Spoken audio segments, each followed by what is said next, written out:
Estamos de volta, enfim, conseguimos resolver. Eu vou fazer o convite agora, esperar vocês entrarem aí para chamar o professor.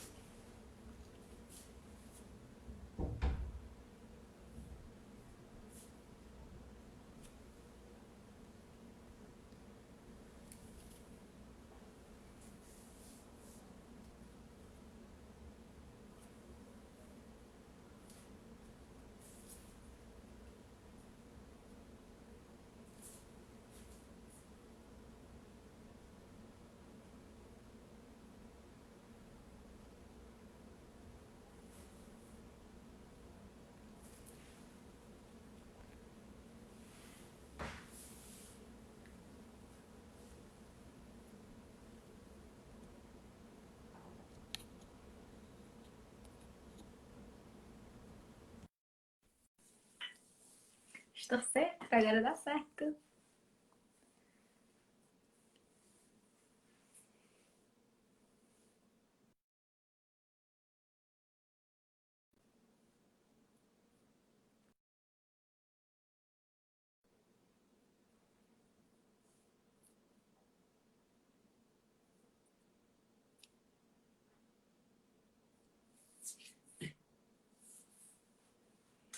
Olá, Paulo Guerreira, seja bem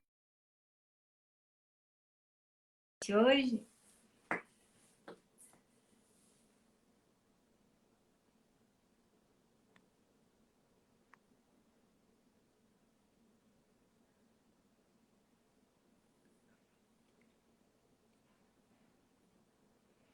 Miguel, Estela, Josiel, seja muito bem-vindo. Guardando só o professor para a gente começar.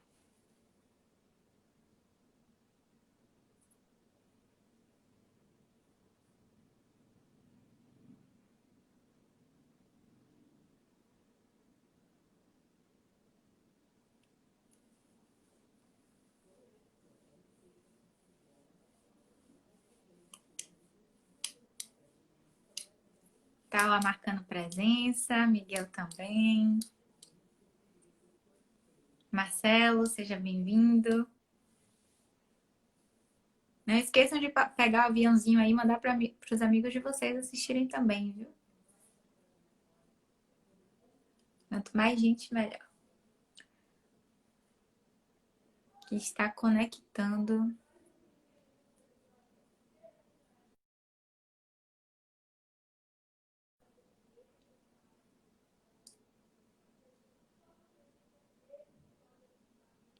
Gente, a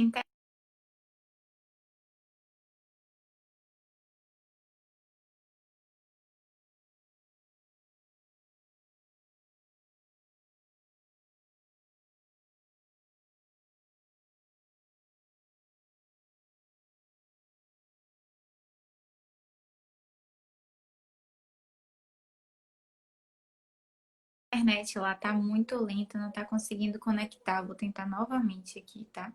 Problemas técnicos. Esse é um dos problemas lá de Manaus, a conexão é muito ruim.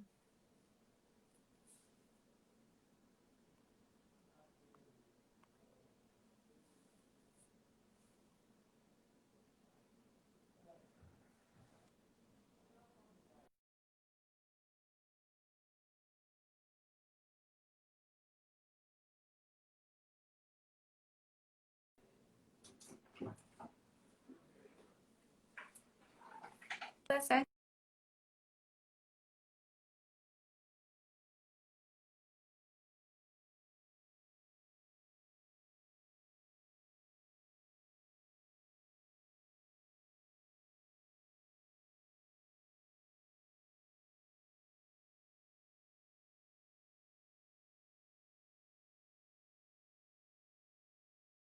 A gente grava.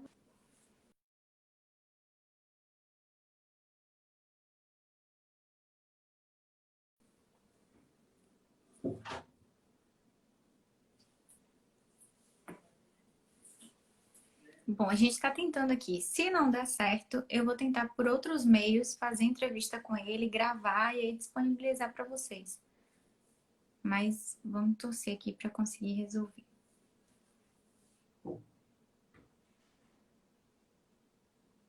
Oi, André, seja bem-vindo. Não estamos conseguindo fazer a conexão com o professor Estevam.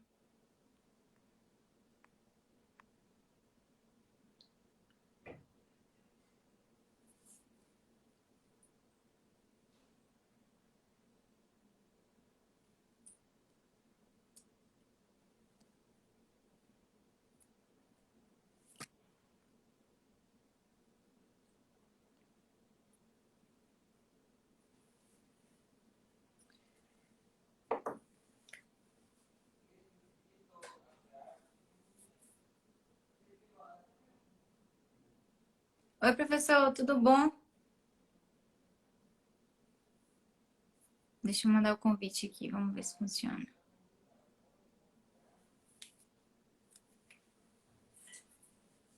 Um pouquinho aqui. Tudo bem, tá muito Conseguimos! complicado. Tô ajudando aqui. É o celular de Giovanni. Ah, É que muito ótimo! pequenininho esse. Tem ele pendurado aqui. Pelo Deixa menos eu ficar. resolveu. Oi, e aí? Tudo bom, professor? Tudo bem, eu quero dizer que é uma experiência inédita essa aí, né? Ainda Ah, não tinha dado sequer uma live, se é esse o nome maravilha! certo. Que bom que está conversando aqui com a gente. Pois é um prazer. Então, professor, por favor, fala um pouquinho do seu trabalho para o pessoal te conhecer, diretamente do Amazonas, professor Estevam aqui, muito feliz com a sua participação. Seja muito bem-vindo. Eu sou histórico, eu fui pesquisador do INPA, né? Eu fui durante 30 anos pesquisador do INPA. Na área de madeira, trabalhei com algumas obras de madeira. Também sou professor da UEA, todo o tempo na área de madeira. Tirei mestrado e PhD na área de madeira. Então, a minha vida toda está envolvida com a questão relacionada ao uso de madeira na construção civil.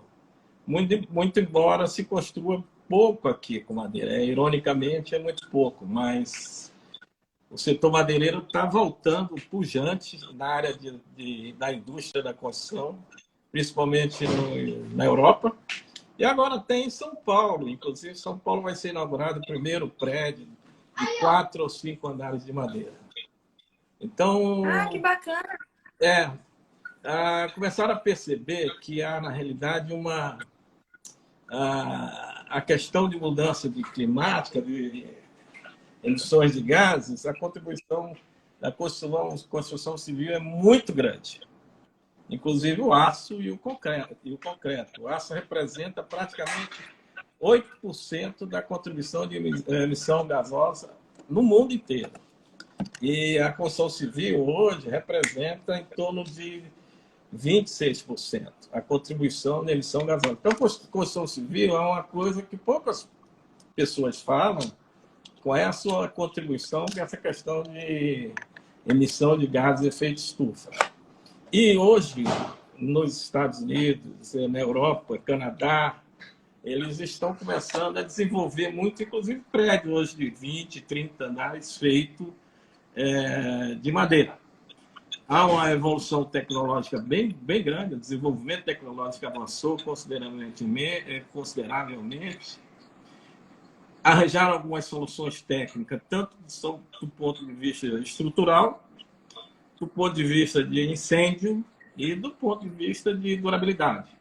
Então, esse é um conjunto de inovações tecnológicas que estão sendo feitas no mundo inteiro com madeira, que está sendo evoluído, está desenvolvendo muita construção com madeira, as edificações feitas com madeira. É claro, é lógico que, por exemplo, nos Estados Unidos se usa com frequência, mas estão falando de prédios altos, que agora conseguiram resolver esse impasse. E qual era o principal empecilho que inviabilizava a utilização de madeira para construção vertical? O grande empecilho ainda não é resistência, é rigidez. A modularidade da madeira é relativamente baixa comparado com aço. E esse problema de rigidez foi resolvido. Então, uma das coisas, hoje está se usando muito CLT, que é conhecido como Cross Laminate Timber, que são, na realidade, peças sólidas, traz 90 graus fazendo de um lado para o outro, que dá uma rigidez brutal para o sistema. Então, o grande problema, na realidade, para alcançar essas alturas, era, na realidade, uma solução tecnológica com uma questão relacionada à durabilidade e incêndio. Hoje, por exemplo, você sabe que a madeira toca fogo fácil, mas não cai fácil, né? Ela leva uma velocidade de 1 milímetro por minuto para tocar fogo, em termos de velocidade. E ela não deforma. Ela rompe quando aquele núcleo não tem mais massa para receber a carga, que significa que você tem tempo de se deslocar internamente. Então, os Isso é grandes uma vantagem. empecilhos eram técnicos e eles estão sendo resolvidos consideravelmente. Está começando a estruturar como bloco. E outra coisa interessante é que avançou muito o pré-fabricado. O pré-fabricado, inclusive, melhora consideravelmente a velocidade e a qualidade da construção. Então, essas coisas estão avançando à medida que estão se conhecendo mais madeira. Não é o caso aqui com as espécies amazônicas ainda. E sobre essa questão da utilização, a gente tem autorização aqui no Brasil para utilizar essas madeiras em larga escala, ou a gente tem que ter um cuidado maior, tem que ter um tipo de certificação, alguma contrapartida para a utilização desse material? Não, tem que ser de área de manejo. Mas o grande problema aí é que tudo que eu estou falando para você vem muito de área de reflorestamento. Por que problema? Porque isso não implica muito com as nossas espécies aqui, que a gente não tem muita reflorestamento. E nós fazemos manejo. Se tu imaginar que nós temos 250 espécies florestais, madeireiras, para uso madeira, por hectare, porque 100 por 100 metros tem 250 espécies, você já viu o problema você resolver tirar um volume significativo de uma espécie só. E essas áreas têm que ser área de manejo. Então, a produção é bem menor, comparável com essas obras que têm acontecido, que são de áreas de reflorestamento. É diferente, é significativo. Mas é possível, é só obter de área de manejo. É tranquilo, não tem problema. Existe alguma espécie que seja mais adequada para a construção civil? Ou existem N tipos de madeira que podem ser utilizados para a estrutura? A norma brasileira, ela classifica as espécies em função de modelacidade, densidade. Ela chama C20, C40, D20, D40. E é fácil, dá para classificar, mas é muito difícil no ponto de vista prático. Você tem um monte de espécies que podem ser utilizadas, mas aí tem que saber, sei lá, retrai muito ou não. Tem outras propriedades que tem que pesar nesse contexto. Então, você basicamente pode usar uma quantidade significativa de espécies. Em geral, hoje, essas obras grandes, a gente faz ensaios não destrutivos, qualificação, classificação preliminar. Usa uma técnica de ensaio não destrutivo para avaliar. E dá uma diferença significativa. Um exemplo que eu vou te dar, por exemplo, há muitos e muitos anos atrás, quando eu fiz mestrado, na USP nós fizemos 2 treliças simples. Com a mesma espécie, com a mesma geometria. Nós classificamos as peças e colocamos nos lugares mais solicitados a melhor espécie. E a outra a gente colocou aleatoriamente. Essa classificada resistiu quase 2 vezes do que a não classificada. Então, a classificação é muito importante. A gente usa uma classificação, por exemplo, para vigas laminadas coladas. A viga laminada, eu mesmo já fiz uma viga aqui manual de 12 metros de comprimento, colando. E é um processo que todo mundo está usando muito. É outra coisa que permite fazer as edificações mais altas. Porque tinha a limitação dos vãos, né? Que eram impeditivos. Né? Exatamente. Isso se resolve Agora, não é um negócio barato, entendeu? Você precisa colar, dar pressão adequada, tem que ter uma secagem prévia, tem que ter uma limpeza prévia, tem que saber classificar. Ela fica melhor do que uma peça sólida simples. Entendeu? Agora, uma pergunta. Precisa de uma mão de obra qualificada para trabalhar com essas peças? Ou o Não. treinamento é simples? Tem limitações muito grandes, e principalmente na Amazônia. Aqui no Sudeste, não. O Sudeste está bombando com essas técnicas, aí, entendeu? Está bombando, está indo bem, e cada dia mais tem gente se envolvendo, então, mas estão utilizando madeira de reflorestamento e que tem uma produção e está aumentando muito a demanda de vigas laminadas escolares. Esteticamente é extremamente agradável. Mas que você viu aí, eu nunca vi, eu já vi no Ceará, aquele Guatemi. o Guatemi, o shopping, você já viu, Ceará? Fortaleza? Tem umas vigas laminadas lindíssimas. Cara. Então você vê que, mas aí você paga o valor estético, né? Não é só o Ah, valor claro. porque é arte, entendeu? Trabalhar com madeira é meio que quase que a gente diria um artesanato, porque você, apesar de usar a tecnologia, mas tem um processo, cada madeira é um indivíduo diferente. Ele é um produto da natureza, então a gente não trata, a gente tem o padrão de comportamento e tratamento igual, mas verifica o comportamento dela, cada uma, para ver como é que é. Se você pega uma espécie, uma árvore, duas tábuas da mesma árvore pode ter resultados diferentes. Então, ela tem o que a gente, quando você usa aqueles valores característicos, são valores de média. Por Sim. isso que a norma utiliza aqueles camotes todos da vida, que no fim você tem um valor e chega a 45% do que é o valor característico. Você diminui por isso, diminui por aquilo, diminui em função do tempo de carga, diminui em função da umidade, diminui e vai embora. Por isso que a gente sofre na faculdade com essa matéria.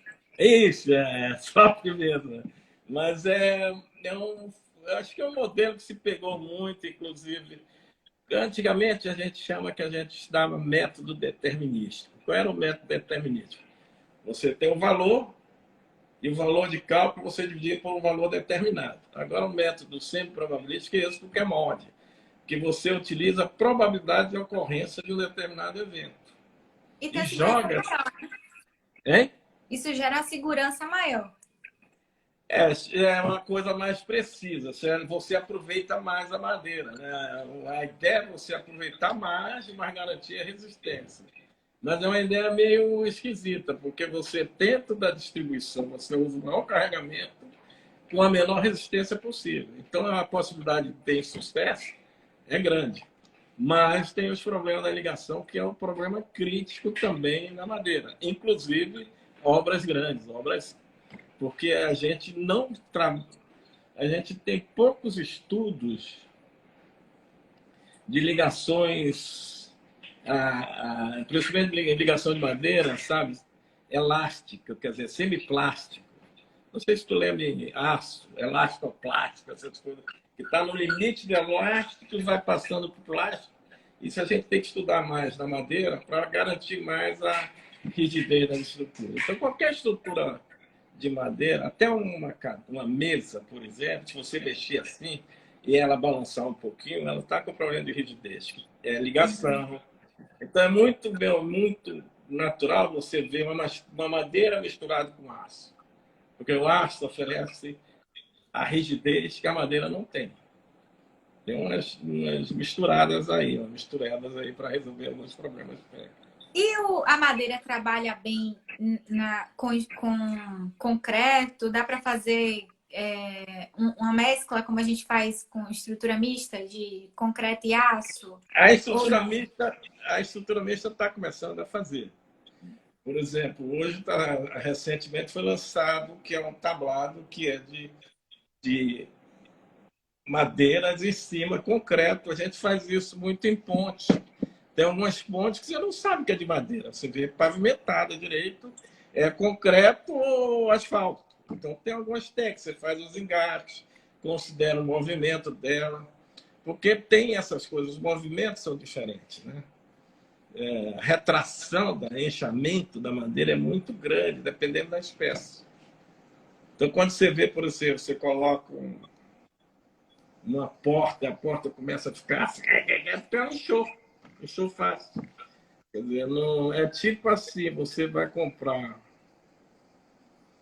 um móvel de madeira em São Paulo, vai atrás para Manaus, com a umidade aqui maior, ela vai inchar. Então, como é que se faz na realidade? Ao secar, você envolve com plástico, você trabalha para a umidade que ela vai funcionar. Agora, com os produtos que a gente chama de madeira engenheirados, esses produtos, eles resolveram muito esse problema de estabilidade dimensional. É outro problema que foi resolvido com essas tecnologias novas, né? E resolveu muito. E hoje a gente tem muito problema, né? Principalmente de manutenção relacionado à água, infiltração, vazamentos. E a madeira, e como é que está a relação dela com a água? Já tem tratamentos que permitem que ela tenha uma condição melhor, uma durabilidade maior, ou ainda temos problemas de contato em relação à água e à madeira que acaba atrapalhando Tem, e reduzindo a durabilidade? tem problema. Mas a gente é bom fazer algumas observações. Tem problema, mas é problema resolvido. Mas água chegou na madeira, a gente empurra mais forte. Não deixa a água parada ali, senão apodrece rápido. Mas um grande problema é que a pessoa que faz o projeto da edificação não se preocupa, se, algumas vezes, não vou generalizar, se é uma edificação de madeira ou de alvenaria. Então, você, quando faz uma edificação para madeira, você tem que ter umas proteções adicionais. Então, você pega um cara que vai fazer a mesma coisa, ó, eu quero assim, igual de... Você tem que ter algumas beiral maiores, escoamento mais fácil. Então, tem coisas que tem que pensar para madeira. Então, é bom quando alguém quiser fazer uma obra de madeira, ter alguém que tem hábito de construir para madeira, que tem esses cuidados. São os mínimos detalhes que diminuem essa ocorrência. Você vê obras de 300 anos de madeira, está inteiraço ainda, né? Você viu aquela igreja que queimou fogo, toda a estrutura era de madeira seca. E o que salvou ela é ter sido a estrutura de madeira. Porque deu tempo para o pessoal entrar embaixo e tirar as coisas. Se você olhar, por exemplo, aí tem festa de São João, uma fogueira. Percebe como a fogueira, quando a madeira toca fogo, que ela chega um momento que ela faz assim, tec, ela quebrou. É que aquela massinha não resiste mais. Ela não deforma como aço. Então, o aço ela vai deformando por 100 graus. A madeira vai até 300 e um pezinho e só vai romper quando aquele meio... Ela espalha muito a velocidade do fogo, mas ela permite. Tanto é que essa norma de cálculo nova, que está saindo agora... Eu ia perguntar para o senhor agora, porque... Deve ter uma reunião agora 7 de julho, de hoje. Alguma coisa para finalizar. Essa já tem algumas coisas para dimensionamento com fogo. Você dimensiona a estrutura para resistir a um determinado carregamento. E coloca, acrescenta um pouquinho mais para dar tempo para o cara se deslocar e tudo. Porque a gente sabe que é uma determinada... E usa os cuidados construtivos para evitar que isso aí... Principalmente nessas edificações, né? Porque é uma fogueirona, né? Você que tem um prédio de 15 andares, aquilo é um fogueirão. Então, tem uma série de... Então, não é barato, mas tem soluções técnicas viáveis e estão sendo utilizadas. E na concepção do senhor, não ter essa utilização em larga escala, um dos fatores é o preço? O senhor considera isso? Porque na construção a gente briga por centavo, né?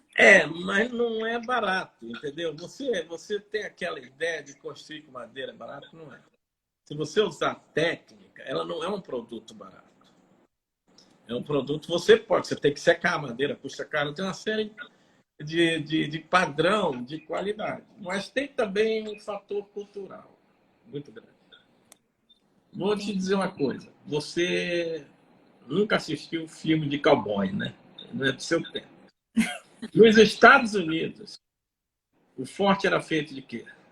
De madeira. Então, as pessoas corriam para dentro do forte de madeira, se sentiam protegidos. No Brasil, os fortes foram feitos de pedra. Então, a madeira é uma coisa segundo nível, entendeu? Então, culturalmente, a gente não quer uma madeira, a não ser que você tenha um nível cultural mais alto, que tem essa sensibilidade, mas culturalmente sempre quis fugir da madeira. Isso evitou um pouco o desenvolvimento de madeira aqui, né? No Amazonas isso é claro, entendeu? Todo mundo quer ter uma casa de alvenaria e as casas de madeira que a gente vê estão todas caindo aos pedaços, que são o nível de aceitação que a população tem, entendeu? Usa aquilo quando não tem recurso. Então, além da questão cultural, além de carência técnica, de fato, até hoje, por exemplo, nós discutimos na Amazônia qual é o ângulo de corte, quer dizer, quando você pega uma serra e começa a cortar, desdobrar a madeira, qual é o ângulo de corte melhor para dar maior rendimento. Até hoje se discute isso, coisa que isso já é totalmente feita, entendeu? Então, aqui no Brasil tem problema tecnológico, está se desenvolvendo muito bem no sul e sudeste, porque são madeiras quase de zonas temperadas, são madeiras de replantio, e o pessoal da USP está trabalhando há anos lá com essas madeiras, então melhorou, e lá está sendo desenvolvido, por exemplo, colagem com a nossa madeira. Cola, com as madeiras do Sudeste, são boas. Na nossa aqui, a gente ainda não conseguiu definir cola. São madeiras muito densas, com porosidades pouca, difícil de colar, entendeu? Então, até hoje eu estudo qual é o melhor tipo de cola que a gente pode fazer. Eu consegui algumas colas, mas a duras penas. Tive uma discussão séria com o Calil é da USP, que é o que lidera todo esse processo, inclusive é o coordenador da norma brasileira, sobre a técnica de colagem, qual é a melhor cola com espécie da Amazônia. Manutenção. O cachorro estava latindo aí. Não, tranquilo. Faz parte. Sobre a manutenção das peças de madeira, elas são mais fáceis? A gente consegue recuperar trecho, ou quando tem uma deteriorização a gente precisa substituir a peça inteira? Qual é a melhor forma de fazer? E se tem alguma dica para o pessoal que trabalha aqui com reforma? Pode tirar alguns pedaços, mas tem que ver o nível de degradação, né? Se for uma obra de grande porte, existem ensaios que pode ver a qualidade estrutural da madeira. São ensaios não destrutivos. É uma coisa fantástica. Você bate, como no aço que tu conhece, você bate e tem a característica da madeira. Aí tem que ver, mas se não for, dá para resolver tirando alguns pedaços, sim, e recompondo ela. Agora, tem que fazer o reforço. Tem técnica de reforço, inclusive utilizando aço para apoiar algumas coisas se necessário. Mas, em geral, o aço ele trabalha mais como tirante, como essas coisas. Mas dá para aproveitar, sim. Não dá para tirar tudo, não. Não faça isso. Tem que ver o nível de degradação que ela se encontra. A primeira técnica é o nível de degradação. A segunda técnica é ver onde é essa degradação e perceber os esforços que estão atuando. Se o nível de degradação, por exemplo, se você tiver uma peça submetida à flexão normal, o nível de degradação no lado tracionado, cuidado. Você tem que pensar logo, porque esse lado tracionado é muito sensível. Porque o segredo da madeira, em termos de resistência, é a fibra. Ela tem que ser a mais reta possível, mais retilínea. Esse é o problema das espécies amazônicas, que muitos têm fibras tortas. Quando a gente rompe no laboratório, a gente percebe claramente uma fibra torcida, fragiliza todo o sistema. Entendi. Então, a minha dica é fazer o levantamento do aspecto patológico, prever principalmente fungos, ver se tem presença de insetos, observar os diâmetros desses insetos fungos e ver de que forma você pode aproveitar aquele pedaço ou não de acordo com a solicitação. E eliminar a fonte disso. Às vezes, infelizmente, Tu não resolve os cupim da tua casa só cuidando da tua casa. Tem que ver o vizinho se ele tem uma casa de cupim lá. É Uhum. complicado. É, Mas a gente tem visto pouco caso disso aqui. entendi. E sobre ainda essa questão da peça, quais são os cuidados que a gente precisa ter quando recebe essas peças num canteiro de obra, por exemplo? Primeira coisa é armazenar adequadamente. É proteger do sol e da chuva. Verificar a forma de colocar, porque ela vai perder umidade. Primeira coisa é não comprar madeira verde, que o pessoal chama. A primeira coisa é saber que a origem, a madeira que você foi comprar, está seca. Senão ela vai Uhum. mudar de dimensão. Segunda coisa é armazenar ela corretamente. Terceira coisa, na hora de ver, é verificar se tem indícios de insetos, fungos ou falhas e como é que você vai colocar isso na estrutura. Se possível, você classifica a peça. Uma dica fácil para você classificar uma peça na madeira, em obra. Você coloca ela, por exemplo, a viga é acima, você coloca ela ao contrário, com 2 apoios. E coloca um pezinho em cima e vê quanto flete. Aí faz isso com outra. Aquela que fletir menor é a melhor. Isso a gente faz. Entendeu o que eu estou dizendo? Você pega a peça de madeira Sim. e você usa a viga normalmente com a seção mais alta para cima. Você Uhum. vira ela como tábua, coloca 2 apoios e aplica uma carga em cima. Eu brincando, eu pisava, eu peso 100 quilos da época, agora eu estou muito mais, eu fiz com os colegas, eu pisava, eu sempre ficava em cima e depois media de forma de deslocamento. A que der menor deslocamento é o melhor. É a melhor peça. Então, isso não é preciso nem máquina sofisticada, eu lhe garanto que faz. E a gente já fez isso muitas vezes. E Uma é um vez que ensaio a de gente... campo, né? Simples. Hein? Um ensaio de campo simples, que qualquer É um um pode fazer. ensaio de campo simples. Se você quiser mais alinhavar um pouquinho, só, por exemplo, você põe a carga e espera tantos segundos, e mede segundos iguais. Porque a madeira responde em função também da velocidade de carga. Então é melhor ver ela. Mas a que deformou mais é a pior. Então você vai usar essa numa situação menos desfavorável. E Sim. você vai usar. Então a primeira coisa é armazenar corretamente, ver se ela está seca. Se ela não tiver seca, você vai ter problemas. A madeira úmida, ela tem problema de retração, inchamento, ou principalmente retração. Ela tem menos resistência, é mais suscetível a insetos e fungos. Então é isso. Então não adianta você, inclusive uma coisa, outra dica que eu estou lhe dizendo.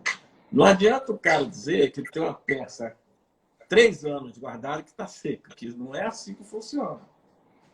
Tem 2 coisas na água na madeira. Você tem uma água que ela evapora e tem outra água que ela está Que é ligada. absurdo. Não, é água de absorção que está ligado entre as unidades básicas de celulose. Então você precisa de energia, calor para romper aquilo. Se ela não está totalmente seca. E você não seca ela totalmente, você seca em função da umidade do ambiente. É que nem nós, né? Por exemplo, se você. Qual é a diferença de você correr 300 metros plano em Brasília e 300 metros aqui, que você vai ficar suado? Lá não, vai seco, ele absorve o teu. E a mesma coisa a madeira, o ar vai absorver a água que ela tem. Então, isso a gente chama de umidade de equilíbrio. Então, dependendo da umidade, você estabelece a umidade de equilíbrio, que aqui em Manaus é 20%, lá em Brasília é 12%. Tem esse Certo. detalhe, eu repito. Muito obrigada pelas Tem dicas. Eu equipe. espero que vocês tenham anotado que isso foi importante. E o que o senhor acha que a gente tem que se preocupar em relação à documentação? Quando a gente vai receber uma carga de material, o que o construtor tem que se preocupar com a qualidade, com a certificação, até as É, características da peça que ele vai utilizar? além de ter a nota, deve acompanhar o DOF, que é o material, a autorização do IBAMA para transportar o material. Só isso. tem que saber se ele veio legalmente, né? E é um DOF. Então, você avalia se veio ou não. Essa preocupação, mas eu não conheço o caso de ter sido penalizado alguém. Bom, não quero falar nisso, porque na realidade tem que ser madeira legalizada. Senão a gente perde todo o controle. Uhum. E tem que E aproveitar ao máximo. sobre ainda essa questão da umidade, existe uma forma de a gente controlar essa umidade em campo ou é difícil? Precisaria de algum ensaio, algum equipamento específico? Tem equipamento simples que você mede umidade, você encosta, compra, é baratinho, você encosta, ele diz qual a umidade da madeira. Então você é por contato ou por pino. Então ele diz qual é a umidade da madeira. É bom ter isso se for uma obra de grande porte. Ela vai secar realmente se você colocar ela no secador. É difícil ela não secar de acordo com a nossa conveniência no secador, porque você tem que ter o secador, ela vai secando, alterando a umidade da secadora e a temperatura para não empenar. Ela não, você é um tratamento adequado. Não dá para você secar, mas é recomendável protegê-la, não deixar no sol, não vai secar no sol, vai empenar, porque se o sol pega nessa superfície, pode tortar ou não. Mas é recomendável deixar ela protegida antes de usá-la. Entendi. E saber colocar adequadamente, né? Não colocar ela muito torta, jogada. É um produto que não é para jogar assim. Entendi. Muito obrigada pelos esclarecimentos. Bom, eu vi aqui uma pergunta de. Deixa só um minutinho aqui. Na verdade, Cris Leno pede para o senhor falar alguma coisa assim sobre a cobertura do Shopping Guatemi em Fortaleza, que foi construída com madeira laminada. Se tem alguma peculiaridade ou alguma curiosidade que o senhor possa falar sobre esse assunto. Se o senhor tem conhecimento. Bom, eu não li sobre o caso, mas eu posso dar algumas peculiaridades interessantes que você pode ver lá. Primeiro, os apoios às ligações que ela tem de apoio. São muito interessantes. Segundo, o curvamento. A técnica de curvamento é um desafio. Quer dizer, você tem a peça, ou você deixa ela linear, ou você faz curvas. Então, como é que você faz curva? Você exerce pressão durante a colagem. Quando você libera a colagem, ela equilibra as tensões. Entendeu? Então, essa técnica de curvadoria, quando você olha uma estrutura, é tentar perceber como ela estaria se deformando sobre a carga que ela está submetida. Essa é a diferença do engenheiro. O engenheiro olha uma estrutura diferente, ele olha e vê, pô, ele está fazendo aqui, ali, ele dá uma curtida naquilo. Pelo que eu soube, e é mais interessante, que aquelas madeiras não são brasileiras, elas foram importadas. E eu preciso confirmar isso, mas um amigo meu, o Calil, disse para mim que não são, elas foram todas importadas. O pessoal em São Paulo, Rio, está fazendo isso, mas muito com peças retilíneas, não fazendo curvas, os arcos, que você vê que são feitos. Dentro da madeira, você tem a tal de celulose e lignina. A lignina é um tipo de concreto, é uma mistura química que dá adesão a todas essas celulose e celulose. Quando tu coloca calor, ela fica plástica. Isso permite que você deforme ela. Quando ela esfria, ela fica da forma que é. Então, se você for ver um cara construindo um barco de madeira, você fica surpreso que ele está entortando, dando calor. Entendeu? Porque ele faz essas deformações. No caso dessas estruturas, ela tem um cuidado da espessura da peça em função do raio que vai fazer essa curva. Não é qualquer peça que tem isso. As nossas espécies aqui do Amazonas são dificílimas para dobrar. As de zonas temperadas são melhores. Muito porque o comprimento das fibras das nossas madeiras são bem menores do que o comprimento das fibras das temperadas. Isso é tudo, comprimento de fibra e disposição das fibras é tudo. Então, uma coisa que ela pode ver, que eu gostaria de ver, que eu nunca fui lá, eu só vi em foto, são exatamente as condições de contorno. Quais são as condições de contorno? Como é que ela está apoiada? Como é que ela vai se comportar? Entendeu? A condição de contorno é extremamente fundamental. Se ela está rigidez aqui ou não, está provocando. E também perceber se tem algumas delaminações, assim, mais com maldade, sabe? Olhar a delaminação e você eventualmente vê uma peça um pouquinho saindo, significa que está perdendo habilidade ou não. E aí está puxando, entendeu? Então, acho que uma das coisas é o vão, as condições de contorno, as ligações devem ser muito interessantes e a forma como é montada, né? Como é que ela faz uma curva belíssima, uma obra encanta, muito bonita. Agora, como ele disse, aquilo é arte. Você paga a estética. Não é Uhum. só o trabalho de engenheiro. É uma É, obra de arte. ele complementou aqui dizendo que são peças de madeira laminada colada que foram produzidas na Itália e montadas em loco. Pode ter sido. Eu soube que são de Flores. São peças laminadas coladas, que são uma lâmina em cima da outra e com cola no meio, e que é colado sob grandes pressões. E isso faz com que você alcance grandes vãos. E tem uma outra coisa. Quando você calcula uma peça laminada e colada, é a vez que você usa realmente os diagramas de esforço. Porque você tem áreas mais solicitadas, você põe peças melhores. Áreas menos. Então, você usa o diagrama de esforço para, como se fosse colocado, você faz, por exemplo, um projeto concreto.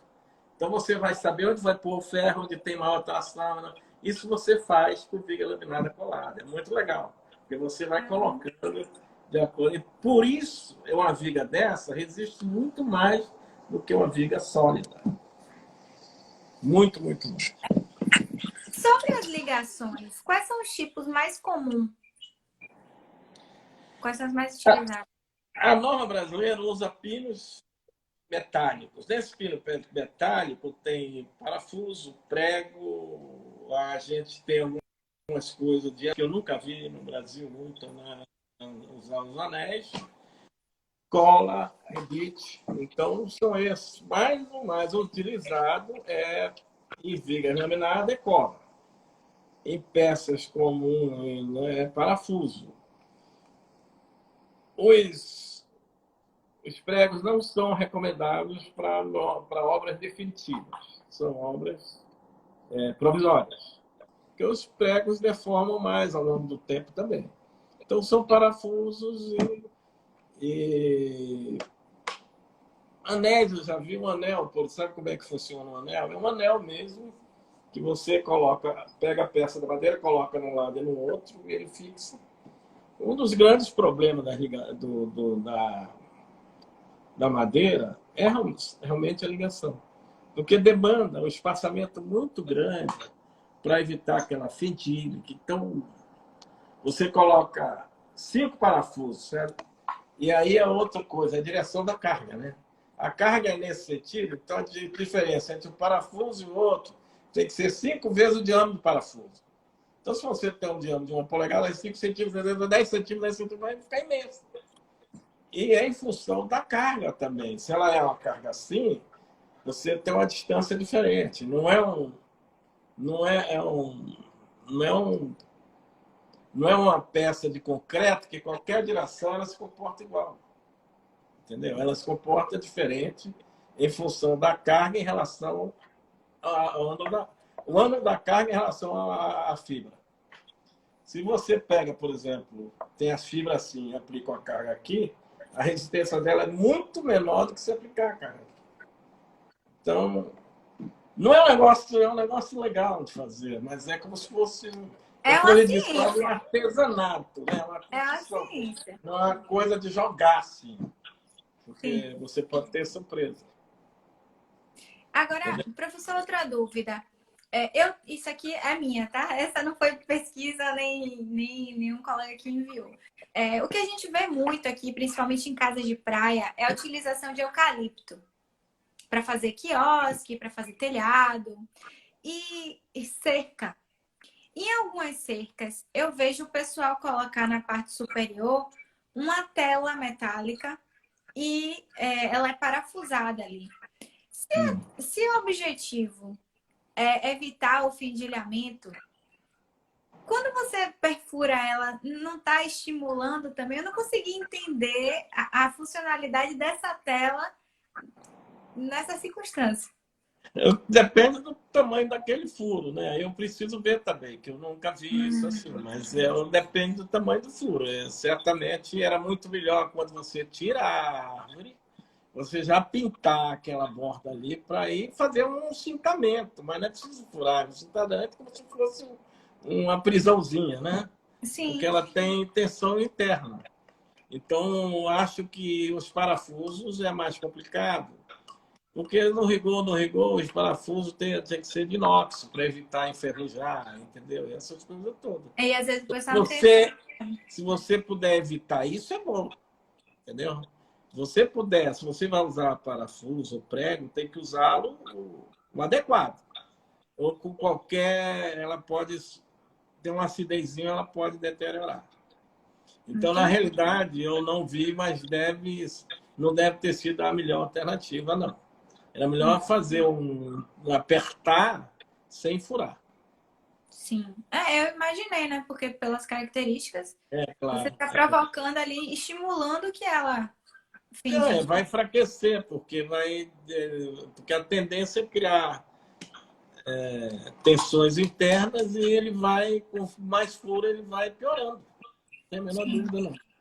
Então tá correto meu Então raciocínio. você está Obrigada pelo correto. esclarecimento. Era muito mais recomendável fazer um anel sem vínculo nenhum para trancar, para evitar que ele se movimente. Entendi. Mas o pessoal dimensiona muito isso com uma superdimensionamento, né? Então, porque se você puder usar uma peça pequena, você pode usar. Alguns casos, é muito interessante, se você tiver uma obra simples e você pedir para o carpinteiro fizer, ele pode fazer até uma seção melhor do que a nossa. Ele não está considerando ali que a madeira sofre deformação lentas fortíssimas. Ao longo do tempo, ela continua se deformando sempre. Então, quando você calcula, você utiliza fatores para diminuir essa deformação. Ela sofre o que a gente chama de creep, né? Ao longo do tempo, ela continua deformando. Não para de deformar. Agora, bem pouquinho. Agora, se você coloca uma peça no limite de resistência dela, ela começar a deformar, você chega a um ponto que ela pode romper. Então, o cara põe uma obra lá para você, você acha bonito, daqui a 5 anos você vai deformar. O engenheiro não pode fazer isso. Então, você tem que colocar em segurança. Porque tem essas coisas. Aqui em Salvador tem um condomínio, inclusive minha mãe mora nesse condomínio, e tem umas peças de eucalipto que devem ter mais de 40 metros de comprimento. E aí as emendas eles fizeram com uma corda que parece aquele material que faz esteira. Uhum. E eles enrolaram, só que aí você vê que ela quebrou exatamente no meio. Assim, as peças quebraram no meio. E elas estão nas diagonais instaladas, e aí dá para ver que não foi calculado como deveria, não foi analisado. Não. Não, essa diagonal deve estar no meio de um vão, sem equilíbrio, deve ser algum problema dessa natureza. Aí Ela não deve. não ter experiência, mas possível. Não foi. Você tem que ter muito cuidado inclusive mas eucalipto o pessoal usa muito, né? Tem muita experiência com eucalipto. O pessoal de São Paulo usa direto tudo eucalipto. Funciona, mas é uma madeira dura de cortar. Ela não é uma madeirinha fácil, não. Mas estão fazendo ponte com elas. As pontes são colocadas. Então, o que deve ter acontecido é que o cara colocou no meio de um vãozão e não observou isso. Se houver uma trinca também, isso complica consideravelmente. Você tem que ter muita observação em relação à posição dos membros e também que isso não é só para madeira, é mesmo para qualquer estrutura metálica também. E também na madeira a gente tem que olhar muito a carga em relação à direção da fibra. Esse é um negócio. Se você coloca ela ao contrário, você tem o módulo de elasticidade da madeira é muito baixo comparado com o aço e com o do concreto. O que é o módulo de elasticidade? É a capacidade de absorver energia. Então, o melhor exemplo que eu dou é assim: se você pega um pedaço de ferro e bate no poste, e se você pega um pedaço de madeira e bate no poste, qual é a diferença? A diferença é que quando você bate no poste com o ferro, o seu braço treme todo. Não absorveu a energia. Quando você bate com a madeira, ela absorve a energia, você treme menos. Isso é muito bom para você colocar... Por isso que o dormente era feito de madeira, que ela absorve essa energia. Por outro lado, para a construção civil, ela deforma mais fácil. Aí você tem alturas maiores.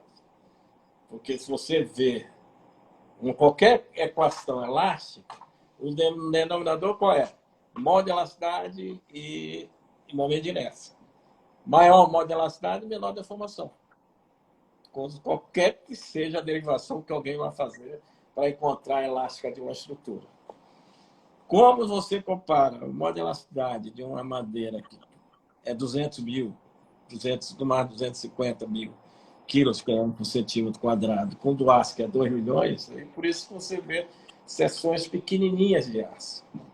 Por outro lado, não tem a resistência, a tração que a madeira tem.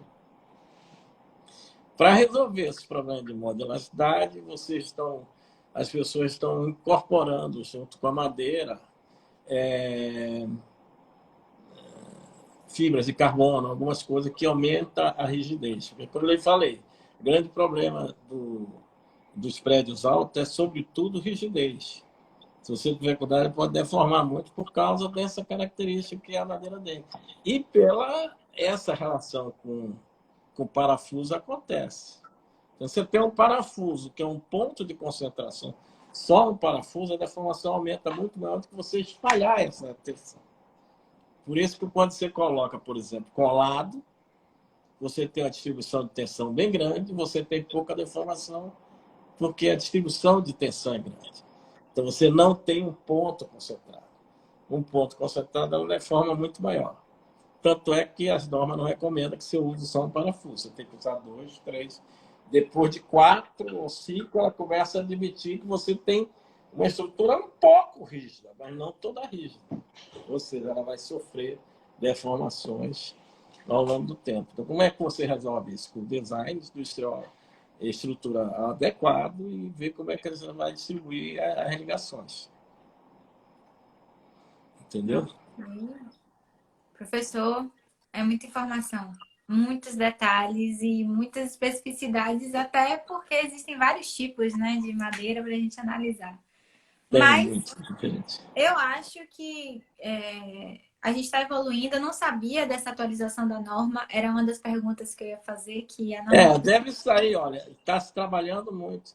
Tem algumas coisas interessantes. Era muito chato o cálculo de flambagem, peça submetida à compressão. Estava muito chato, tinha uma exponencial, uma loucura. Isso foi tudo, sumiu agora. Vem com uma outra roupagem, que só tem 2 índices de texto. Muito interessante. Tem uma contribuição interessante de fogo, mais interessante. Tem outro também que já entra a CLT, que é esse Cross Laminated Timber, que já tem alguma coisa. Então, essa norma, o pessoal está trabalhando já há 2 anos. É que o Calil fica mandando, esperando resposta, né? Eu acho que ele distribui E acho que dia 7 vai ter uma discussão em cima disso.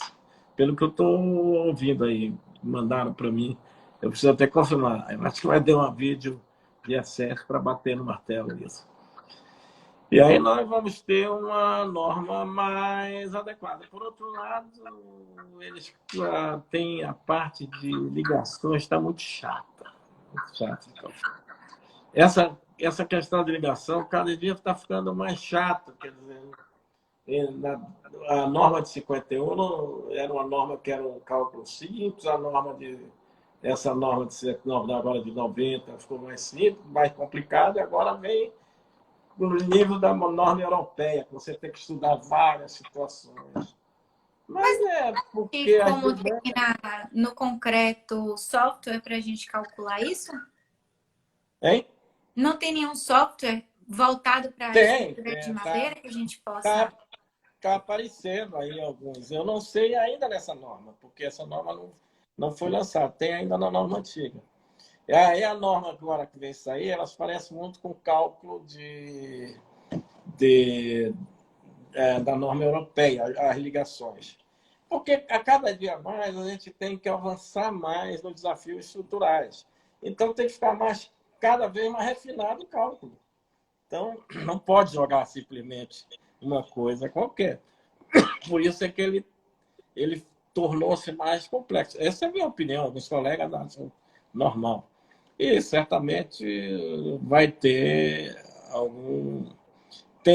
Já tem não brasileira, mas já vai ter, certamente assim que sair, aparecerá.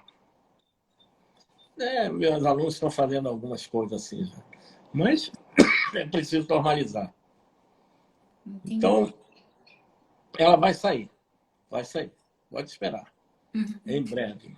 E para finalizar, o que é que o senhor deixa de dica para nós, engenheiros, estudantes, em relação às estruturas de madeira? E a gente encerra por aqui, porque nosso tempo está finalizando também. Bom, eu espero que tenha massa crítica, cresça mais massa crítica para utilizar madeira, que é um produto interessante. Eu estou convencido de que vai ser uma alternativa futura, dada as circunstâncias que eu lhe coloquei sobre mudanças climáticas, que cada vez mais se discute a contribuição forte que a construção civil, no modelo que está, faz utilizando aço e concreto, então vai ter mais peso. E a gente precisa, pela especificidade que você está colocando, é preciso que tinha um colega meu que se formou e era aí, não me lembro nem o nome dele. E era bom de Pacas, da Bahia.